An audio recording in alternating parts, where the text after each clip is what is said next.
So here we have the Vauxhall Mokka on a 67 plate. I'm going to start off by showing you inside the boot, and then we'll hop in and run through some controls from there. As we approach the back of the car, you can see we have reversing sensors, plenty of boot space as well, along with that 60/40 split folding rear seat should you wish to increase this space even further. And then underneath this section, a full-size spare wheel. Okay, now that we're inside the car, we're going to start with the dials. On the left-hand side, we have the rev counter. On the right-hand side, the speedometer. And at the top in the middle, the fuel gauge and coolant temperature gauges. Beneath that, we have a digital readout for the speedometer. You can change the information that's displayed in that section using controls on the indicator stalk. And at the very bottom, the total miles for the car, which are 34,990. If we back out to the steering wheel, on the left-hand side, we have cruise control and speed limiter. And on the right-hand side, stereo and phone controls. The phone controls can only be used after such time as you pair the phone up to the car.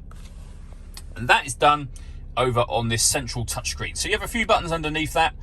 So namely the one that takes you to the home screen that we're on now. And then you can access your phone from there. You can also access your audio menu. And you'll see when it comes to music, we have AM, FM and DAB radio, USB input, Bluetooth audio, so you can stream your music wirelessly once you've paired your phone up, and auxiliary input as well. You can also connect up your smartphone for certain Vauxhall friendly apps via this projection tab that you see just here. We then have the main volume for the stereo, and you can pair your phone by hitting that button or the one that I showed you a moment ago. Working our way down, we have dual zone climate control. Any adjustment you make down here to the passenger temperature, for example, or the driver temperature, will all show temporarily along the top of your main screen, as you can see. You can adjust your fan speed up and down. You can determine where you'd like the air to be diverted once it enters the car. The air conditioning is on at the minute, so off, back on again, or hit auto. The car will then take control of the fan speed and the direction of the air to maintain the temperatures you've asked for. To override that, just readjust anything manually, and auto has now gone off, as you can see.